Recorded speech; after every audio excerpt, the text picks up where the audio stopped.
Goedemorgen gemeente, hartelijk welkom in deze dienst. Ook zij die met ons meeluisteren via de livestream. Het heilige avondmaal wordt in deze dienst gehouden. De bloemen gaan als bemoediging en groet naar de tafel van de vee. De eerste collecte is voor de diaconie.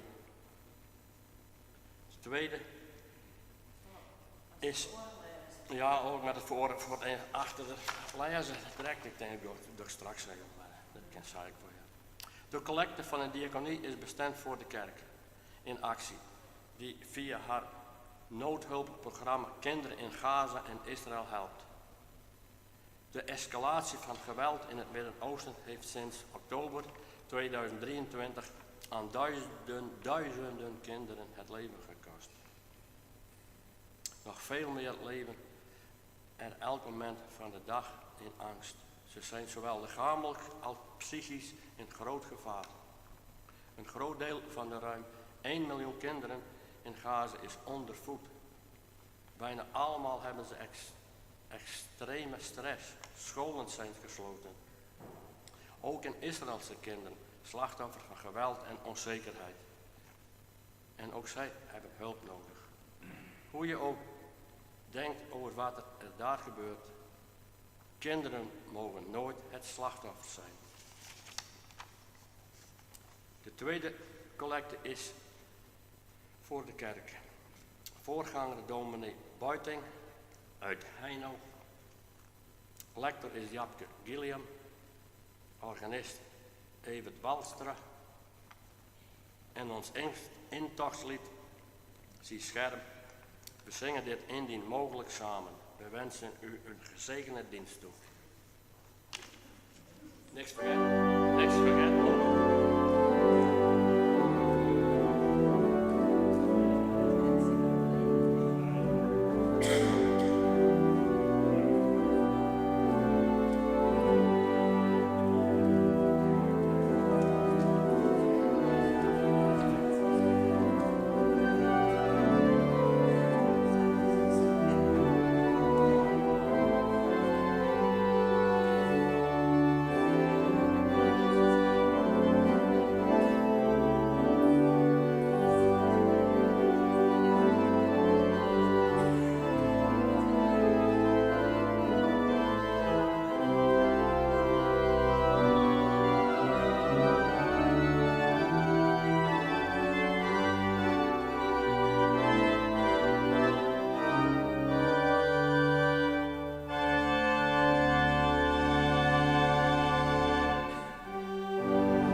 Ook vanmorgen mogen wij belijden dat onze hulp is in de naam van de Heer, die de hemel en de aarde gemaakt heeft, die ons trouw blijft tot in eeuwigheid en die nooit zal loslaten al het werk dat zijn hand in ons leven is begonnen. En in zijn naam mag ik u groeten, in de naam van de Vader en de Zoon en de Heilige Geest. Amen.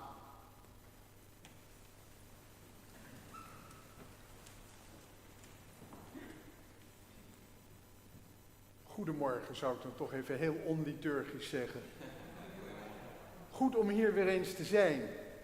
Het is een keer niet doorgegaan en er was een keer corona en er was nog een keer corona. In ieder geval tijd niet gezien, maar nu zien we elkaar weer. Ik moet zeggen dat ik dat altijd toch wel iets vind om me wat op te verheugen. Om weer eens naar Arem te gaan. Al de jaren dat ik in Franeker predikant was, had ik naar mijn gevoel in ieder geval, en ik heb toch ook het gevoel dat het wederzijds was, een bepaalde band met Arem gehad. En Arem had de dominees uit Franeker ook nodig, of dat nou Verhoog was, of van Verseveld, of Buiting, maar ze had ze hard nodig, want een kleine gemeente, en je moest maar weer zien dat het elke zondag voor elkaar kwam.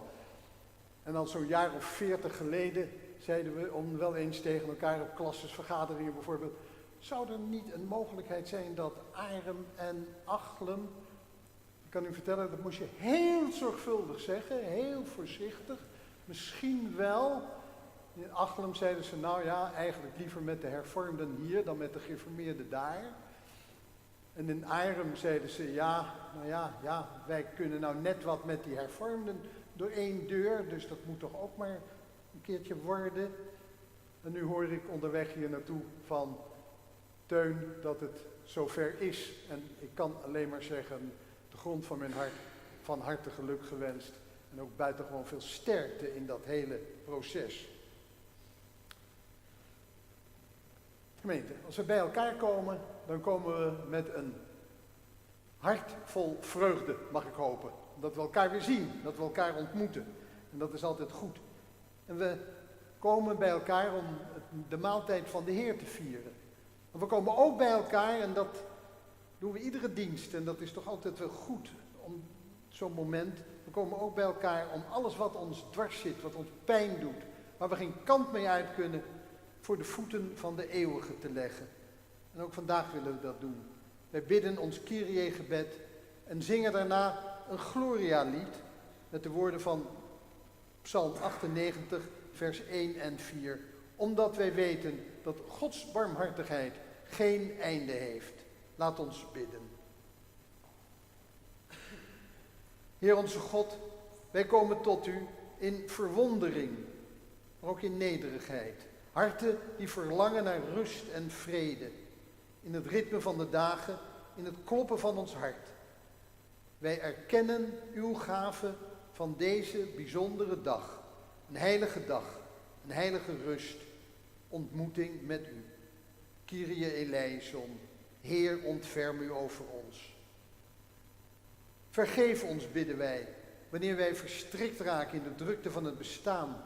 Wanneer onze gedachten afdwalen van uw rustgevende aanwezigheid naar de verwarring van deze wereld.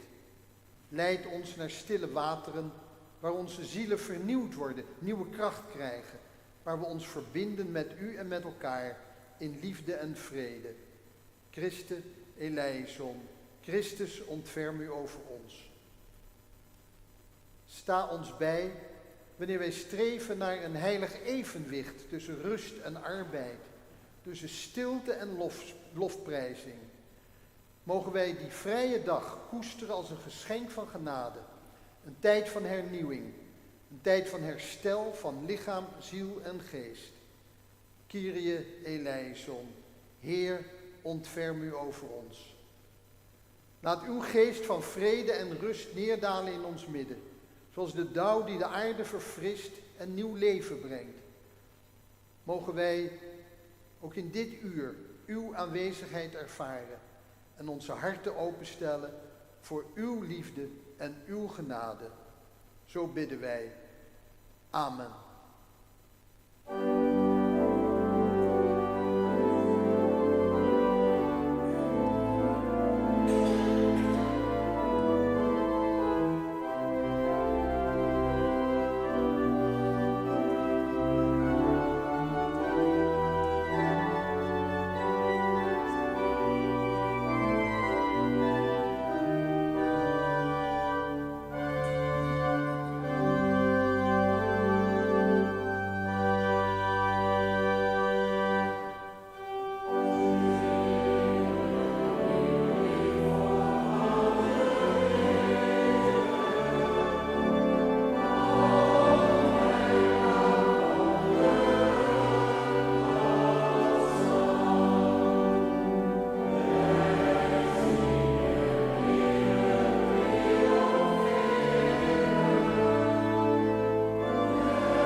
Wij bidden het gebed van de zondag. Uw liefdevolle ogen zien feilloos wat wij nodig hebben. En daarom vragen wij u in vol vertrouwen, breek af in ons wat u in de weg staat en rust ons toe met al wat ons helpt, datgene te doen waartoe wij geroepen zijn. God, die ons voor is geweest met de macht van uw liefde, met het woord van uw goedheid. Wij komen niet naar u toe met een gaaf geloof en veelbelovende woorden, maar wij beroepen ons op uw belofte en wij vragen u in vertrouwen, wil ons aanvaarden, neem ons in uw dienst. Dat bidden wij u. In de naam van de Vader, de Zoon en de Heilige Geest. Amen. Gemeente Japke die zal straks lezen uit het boek Exodus, het 20e hoofdstuk, vers 8 tot 11. En daarna zingen wij lied 310. Dat is een berijming van de 10 woorden. En meteen daarna een gedeelte uit het evangelie van Marcus, vers 2, hoofdstuk 2, vers 23, tot hoofdstuk 3, vers 6. En daarna zingen wij lied 978, vers 1 en 4.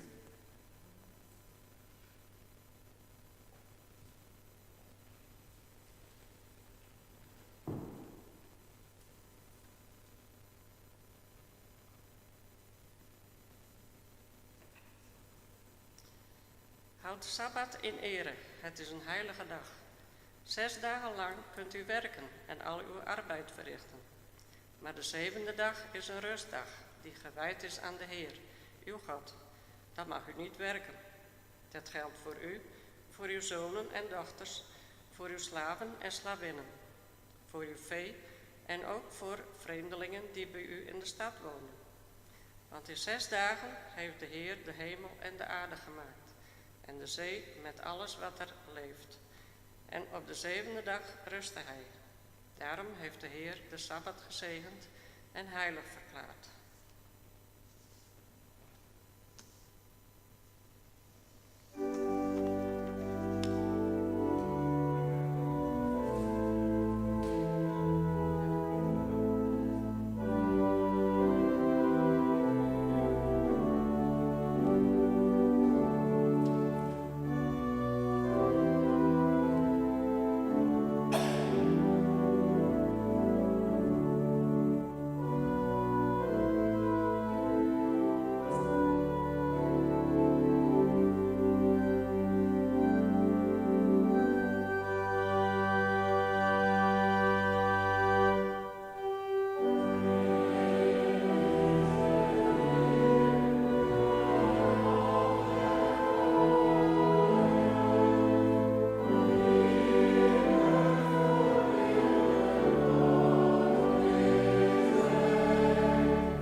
Eens liep hij op een sabbat tussen de korenvelden door.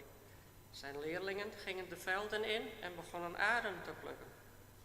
Kijk eens, zeiden de fariseeën tegen hem, waarom doen ze iets dat op sabbat niet mag? Maar hij antwoordde, hebt u dan nooit gelezen wat David deed toen hij met zijn metgezellen gebrek leden en honger hadden? Hij ging het huis van God binnen. Abjatar was toen hogepriester. En hij at van de toonbroden, waarvan alleen de priesters mogen eten. En hij gaf ze ook aan zijn mannen te eten. En hij voegde er aan toe, de Sabbat is er voor de mens en niet de mens voor de Sabbat. En dus is de mensenzoon ook heer en meester over de Sabbat. Weer ging hij naar de synagoge. Daar was iemand met een verschrompelde hand. Ze letten op hem om te zien of hij die op Sabbat zou genezen, zodat ze hem zouden kunnen aanklagen. Hij zei tegen de man met de verschrompelde hand, kom in het midden staan. En aan de andere vroeg hij, wat mag men op Sabbat doen, goed of kwaad? Een leven redden of een leven vernietigen? Maar ze zwegen. Hij keek hen boos aan, maar ook diep bedroefd vanwege hun hardleersheid. En toen zei hij tegen de man die in het midden stond, steek uw hand uit. Hij stak zijn hand uit en er kwam beleven in. De Fariseeën verlieten de synagoge en gingen meteen met de Herodianen overleggen hoe ze hem uit de weg zouden kunnen ruimen. Dus Johan 128, versen 1 en 4.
Gemeente van onze Heer Jezus Christus, het is toch een tafereel wat we ons maar al te goed kunnen voorstellen. Een heel dagelijkse, nou nee, laat ik zeggen dan eerder een hele wekelijkse gebeurtenis. Een, wat wij dan zouden zeggen in onze situatie, een zondagmiddagwandeling. Mensen die er even uitgaan, langs de akker lopen en dan terloops wat aren plukken en de korrels fijn wrijven tussen hun hand. En dan die nuttigen. En een wat minder alledaagse, maar toch ook ongelooflijk verheugende gebeurtenis is dat er in de synagoge een man genezen wordt die een verschrompelde hand heeft. Je zou toch niet denken dat zoiets aanleiding kon geven tot een heftige woordenwisseling, hooguit tot een gedachtenwisseling van zeg zou je misschien, nee. Bij Marcus is het anders. Hij vermeldt 2 voorvallen vlak achter elkaar, telkens op een sabbat, waarbij Jezus duidelijk in een conflict komt met een aantal fariseeën. Jezus deed nu eenmaal dingen waar zijn tijdgenoten en zeker de geleerde klasse onder hen moeite mee hadden. Hij werd in het oog gehouden en net zo ook zijn leerlingen. Hoe leven die mensen eigenlijk? Wat doen ze? Wat moet ik van hen denken? Ze hadden al opgemerkt dat die leerlingen van Jezus zich niet aan het vasten hielden. En ze keken daarom goed naar hen uit, ook als ze onderweg waren. En op de Sabbat waren ze dubbel aandachtig. Hoeveel passen gingen ze eigenlijk? Wij gebruiken een stappenteller voor iets heel anders. Maar de stappenteller, ja, want dat gaf aan, meer dan zoveel passen mocht je op de Sabbat niet maken. Dan was het niet meer een ontspannende wandeling, dan was het een reis. En misschien ook wel kwamen de bedenkingen van de landbouwers, van de boeren, de eigenaren van de akkers. Die zich stoorden aan het feit dat deze man en degenen die bij hem waren zich niet aan die strikte sabbatsrust hielden. De leerlingen hadden immers aren geplukt. En aren plukken is oogsten. Het ging er niet om dat ze zouden stelen of zo, nee, dat mocht. Maar niet op de Sabbat, want als het op de Sabbat gebeurt, dan is het arbeid, dan is het werken. Ik denk dat wij vanuit onze achtergrond, hervormd, gereformeerd, maar met name van brede protestantse achtergrond, vertrouwd zijn met die discussie over wat mag er wel of niet op de zondag. Dat is natuurlijk eventjes een cruciaal punt, want de zondag van ons, we doen vaak alsof dat hetzelfde is als de Sabbat. En niets is minder waar. De Sabbat is de door God ingestelde rustdag op de 7e dag. Nadat God al deze dingen voltooid had, rustte hij op de 7e dag. We hebben het gehoord in de lezing uit Exodus. De grond van die sabbatsrust is het feit dat God rust op de 7e dag. En wat gebeurde er nu op die 7e dag? Dan hield iedereen rust. Dan was er een heilige rust over het land. Wat is dat heerlijk. Maar wat kun je die rust verknoeien? Verpesten had ik bijna gezegd. Wat kun je die rust kapot maken door er niet van te genieten, maar door er een spelletje van te maken van wat mag wel, wat mag niet, wat mag nog net wel, wat mag nog net niet. Je mag zoveel passen doen, maar als je er eentje meer doet, dan is het meer dan een sabbatsreis. Dat mag niet. En je mag niet iets brengen van de ene plaats naar de andere. En ik hoorde van veel mensen, ja, al die jaren dat ik predikant was vooral, die discussie over de zondag. Waarbij telkens weer ervan uitgegaan werd dat de sabbatsrust die in de Bijbel wordt voorgeschreven 1 op 1 toepasbaar is op de zondagsrust. En dat is niet waar. Zondag is geen sabbat. De vroegste christenen, de Joden die Christus volgden dus, want het waren Joden die Christus volgden, die vierden de sabbat. Strikt de sabbat volgens de oude Joodse gebruiken. En de volgende dag Op de eerste dag van de week kwamen ze bij elkaar om de opstanding van Jezus Christus te gedenken. Dat is dus iets anders. De zondag is de dag waarop we bij elkaar komen en de opstanding van Christus gedenken. Dus eigenlijk is dat de grondtoon van iedere kerkdienst. Dat we bij elkaar komen om de opstanding van Christus te vieren. Dat was, even tussen twee haakjes, voor mij ook op een gegeven moment de reden, toen ik me dat goed realiseerde, om de zwarte toga niet meer te dragen, maar in plaats daarvan een witte. Want, u weet het, die twee jonge mannen, niet dat ik een jonge man ben hoor, maar die twee jonge mannen die bij het graf zaten, die waren in het wit gekleed. Zo verkondigden zij de opstanding. Wat zoekt gij de levende bij de doden? Hij is hier niet. Hij is u voorgegaan naar Galilea en daar zult gij hem ontmoeten. Daar zal hij tot jullie spreken. Die Sabbatdag is nu nog in de Joodse wereld, en met name dan natuurlijk in de orthodox-Joodse wereld, inderdaad die strikte rustdag. De dag waarop we mogen rusten. Alleen, ik zei het al, de ellende bij het mogen van iets is dat je het altijd weer een bepaalde grens opzoekt. Wat mag net wel, wat mag net niet. Ik heb dezezelfde preek, dat mag u best weten, vorige week ook gehouden. Toen stond hij op het rooster in een plaats bij mij in de buurt waar ik regelmatig voor ga en waar naast een protestantse gemeente een groot aantal gereformeerde gemeenten zijn. Geen gereformeerde kerken, maar gereformeerde gemeenten. Enorme kerken waar elke zondagochtend tussen de 9 en de 1200 mensen bij elkaar komen. En wanneer ik de trein uitstap, dan zie ik ze naar de kerk gaan. En gelukkig groeten we elkaar vriendelijk, dat hoor je ook nog wel eens anders. Allemaal in het zwart gekleed en de dames met een grote tas bij zich. Tas, want daarin zat het hoedje wat bij het ingaan van de kerk wordt opgezet. Strikte zondagsrust in die plaats. Als je een eind aan het fietsen bent, zul je naar een ander dorp van dezelfde gemeente moeten gaan, waar wel alles open is en de terrassen open zijn voor mensen die eventjes wat willen gebruiken. Ik bedoel maar, dat is een hele consequente manier van omgaan met dat gegeven van de rust en van het bij elkaar komen. Zoals de Heidelbergse catechismus dat gebod uitlegt. De gelegenheid om bij elkaar te komen, om naar de kerkdiensten te gaan.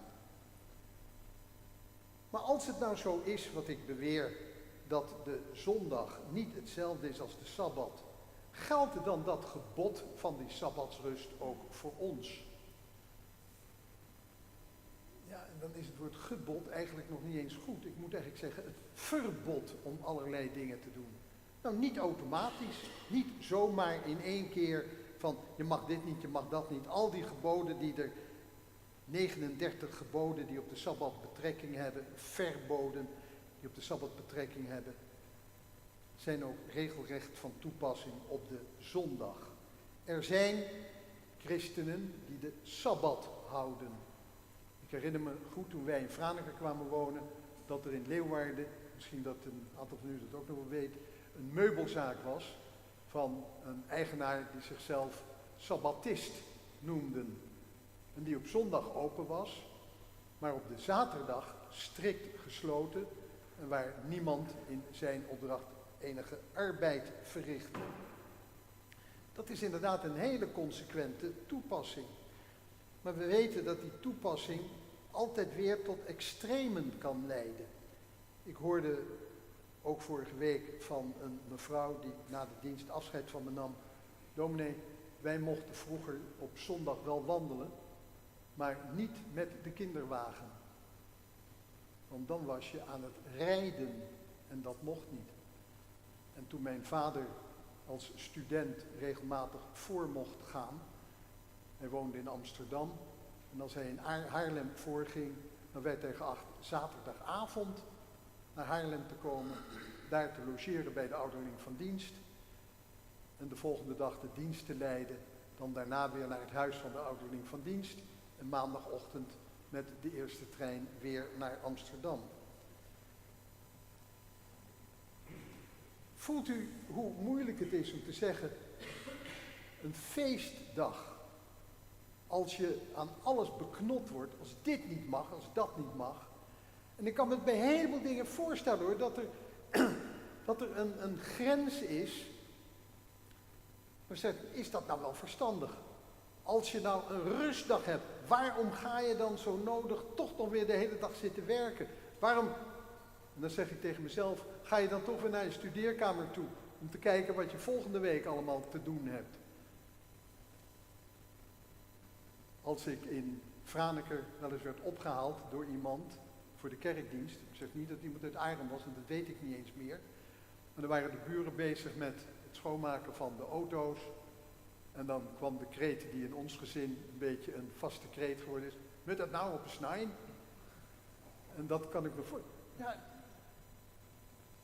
En wij zeggen dan al heel snel, dat is toch vaak wat ik dan hoorde en nog steeds hoor. Ach, je mag in principe alles wel doen, maar je moet geen aanstoot geven. Dat is een heel wijs uitgangspunt natuurlijk. Maar je kunt je ook afvragen, wat is dat dan? Aanstoot geven, is dat niet iets wat bij mensen zelf ligt, die aanstoot ervaren? Dat je misschien maar even iets toleranter moet zijn tegenover wat een ander wel of niet oorbaar acht. U merkt, ik vind het echt moeilijk, want een gebod tot vrijheid, want dat is het. Het is een gebod tot vrijheid. Je hoeft niet te werken. Je hoeft zelfs geen manna in te zamelen, weet u nog wel, dat in datzelfde boek Exodus. Op de dag voor de Sabbat, dan viel er dubbele portie manna uit de hemel. Dan hoeft hij in ieder geval op de Sabbat geen manna in te zamelen en daar geen eten van te bereiden. Het is een dag van vreugde, van blijdschap, van bij elkaar mogen komen, van elkaar ontmoeten. Het is een ritme dat niet alleen in de Bijbel voorkomt, maar ook bij de Babyloniërs en de Assyriërs en al die andere volkeren in die tijd. 1 op 7 of 1 op de 10 dagen was gewijd aan de goden. Dat was een rustdag, een dag waarop je geen werk hoefde te verrichten. En ik denk toch dat het aan ieders eigen geweten ligt en aan ieders eigen vreugde en levensinstelling. Waar eindigt voor mij nu die vrijheid, dat vrij zijn, en waar begint het werken te worden? Als je een fietstocht maakt, dan kun je wel eens het gevoel hebben dat je wat voortploetert. Nou ja, je zou kunnen zeggen, dan begint het verdacht veel op werken te lijken. En dat zal zeker volgens de oorsprong van de Sabbat niet de bedoeling zijn. Maar de zondag is een dag van vreugde en blijdschap. En ik kan me bij die vreugde en blijdschap, om u de waarheid te zeggen, lieve mensen, niks voorstellen als ik mensen met een heel strak uitgestreken gezicht, kinderen, allemaal keurig met rokjes en hoedjes, moeder met het hoedje eerst nog maar in de tas, naar de kerk zie gaan. Heel simpel, is dat nou vreugde? Mijn ouders vertelden graag het verhaal dat in de tijd dat mijn vader predikant was in Laren, toen mocht ik een keertje mee naar een preek door de week, want er ging een stel trouwen. En de voorganger, dat zal ongetwijfeld mijn vader geweest zijn, zei voortdurend op deze feestdag. En op dat moment riep ik van achter de achterste bank, nou, ik vind het helemaal geen feest. En dat is het natuurlijk ook. Ik bedoel, feest hoeft ook niet meteen betekenen dat je polonaises gaat lopen. Integendeel zou ik zeggen. Maar een feest is toch iets anders dan ons verplicht bij elkaar komen. Mag er nog enige vreugde zijn in het feit dat je elkaar ziet, dat je elkaar ontmoet. Dat je elkaar weer even sterkte kunt wensen. Joh, ik heb het gehoord van jou afgelopen week, wat naar sterkte. Dat hoort naar mijn gevoel allemaal bij die zondag. En daarmee zeg ik niets ten kwade van de Sabbat. Die Sabbat heeft zijn eigen tradities, zijn eigen achtergrond. Maar als wij de zondag vieren, dan zijn we de allereerste plaats bij elkaar als mensen. Die de vreugde van Christus in hun hart voelen. Die de vreugde van de eeuwige ervaren. Die bij elkaar komen en dankbaar zijn voor alles wat we uit zijn hand mogen ontvangen. In de naam van de Vader en de Zoon en de Heilige Geest. Amen.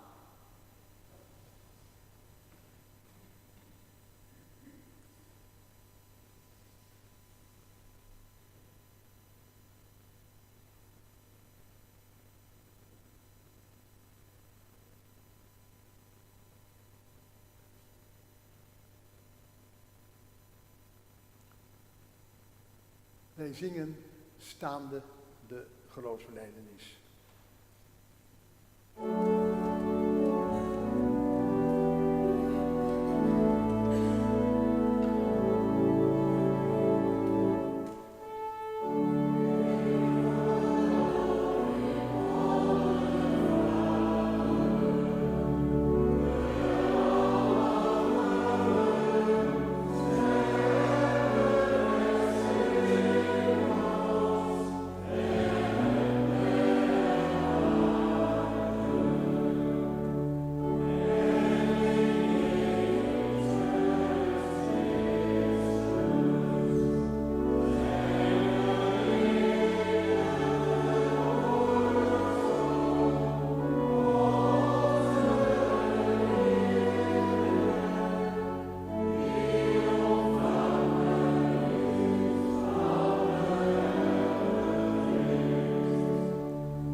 U hebt nu gelegenheid om uw gaven te geven.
Wij bidden ons tafelgebed. U komt onze dank toe, Heer onze God, overal en altijd, door Jezus onze Heer. Want Gij hebt ons geschapen tot een leven van liefde en lofzang. En toen wij U loslieten, hebt Gij ons vastgehouden. En Gij hebt ons teruggeroepen van een doodlopende weg. Gij hebt ons bevrijd uit een macht van donker en dood en ons uitzicht gegeven op een toekomst van licht, van vrijheid, vrede en vreugde voor al uw geliefde mensen. Daarom, Heer onze God, scharen wij ons bij allen die u belijden als de God van hun leven. En vrolijk zingen wij ons lied van lof en liefde.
Gezegend zijt gij, God onze Vader, en gezegend is Jezus die komt in uw naam.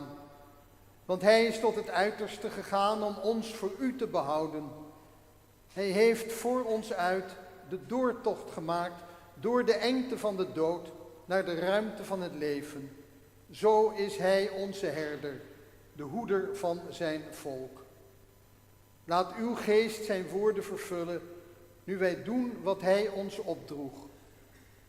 Hij heeft in de nacht van de overlevering het brood genomen, daar de dankzegging over uitgesproken, het gebroken en aan zijn discipelen gegeven en gezegd: neem en eet, dit is mijn lichaam dat voor u gegeven wordt.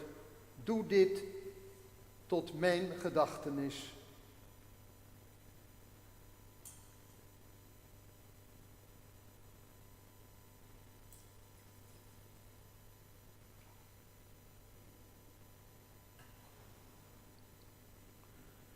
Zo heeft hij ook de beker genomen, daar de dankzegging over uitgesproken, hem rondgegeven en gezegd: drinkt allen daaruit. Deze beker is het nieuwe verbond in mijn bloed, dat voor u en voor velen vergoten wordt tot vergeving van zonden. Doe dit, zo dikwijls gij die drinkt, tot mijn gedachtenis. Zijn dood gedenken wij, zijn opstanding belijden wij, zijn toekomst verwachten wij. Maranatha. Bijeen tot zijn gedachtenis komen wij tot u, o God, met dit brood en met deze beker. En wij bidden u, gedenk het offer van de Zoon van uw liefde, aanvaard ons offer van lof en dank. Zend uw geest op ons neer, de geest die levend maakt. En herschep ons tot mensen die uw Zoon laten voorgaan en die niet ophouden u te belijden, elkaar te behoeden, de ogen gericht op het rijk dat komt. Zo zijn wij hier bij elkaar, als uw gemeente. En wij mogen elkaar toezeggen, vreugde en vrede. Vreugde van Christus, vreugde van Christus, vreugde van Christus, vreugde van Christus. Mag ik u uitnodigen?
Het brood dat wij breken is gemeenschap met het lichaam van Christus.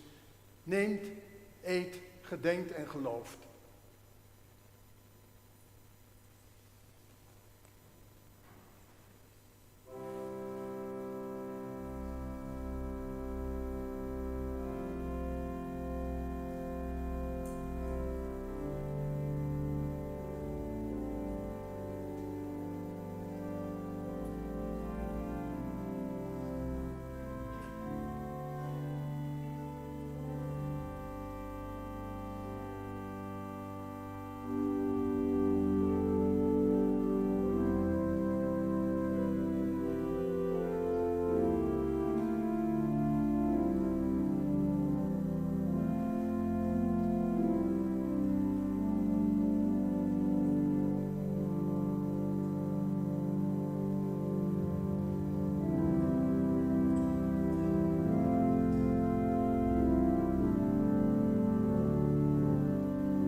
Brood voor onderweg, brood in de woestijn, lichaam van Christus.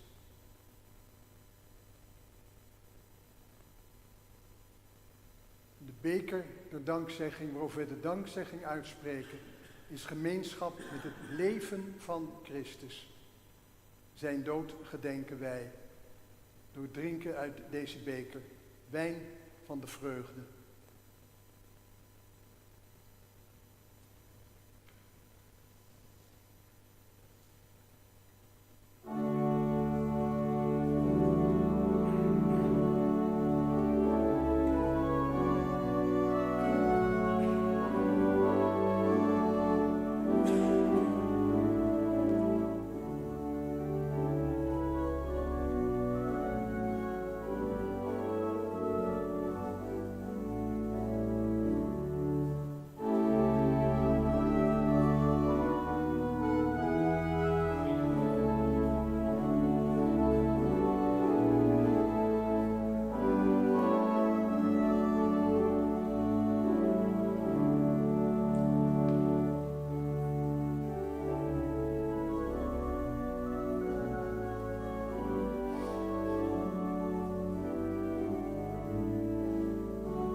wijn van het koninkrijk.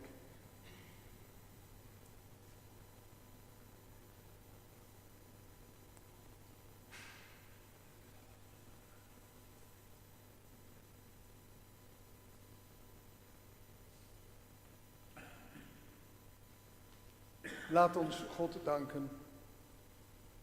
Heer, u danken wij voor al uw gaven. De gaven van brood en wijn verbeelden het leven van de heiland. Wij zijn met elkaar en wij bidden voor elkaar. Voor allen die ziek zijn, zwak zijn. Voor allen die de dood voor ogen hebben. Voor allen die een leven leiden dat te zwaar is om alleen te dragen. Dat zij anderen mogen vinden die hun te hulpen zijn. Wij danken u, Heere God, dat wij gemeente mogen zijn. Gemeenschap van mensen die zich gedragen weten. En die vanuit die houding ook elkaar willen dragen. Hoor ons, wanneer we in een ogenblik van stilte de namen noemen van hen aan wie wij op dit moment heel in het bijzonder moeten denken.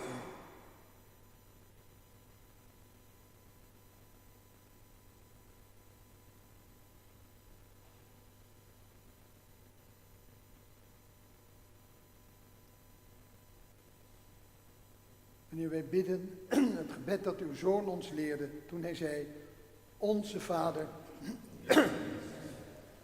uw naam worden geheiligd, uw koninkrijk komen, uw wil geschieden, gelijk in de hemel, als ook op de aarde. Geef ons heden ons dagelijks brood en vergeef ons onze schulden, zoals ook wij vergeven onze schuldenaren. En leid ons niet in verzoeking, maar verlos ons van de boze. Want van u is het koninkrijk en de kracht en de heerlijkheid tot de eeuwigheid. Amen.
Wij zingen als slotlied Psalm 103, vers 1 en 2.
Gemeente, de dienst hier in de kerk is afgelopen, maar we pakken onze dienst in de wereld weer op en weten ons daarbij gedragen door de zegen van de eeuwige.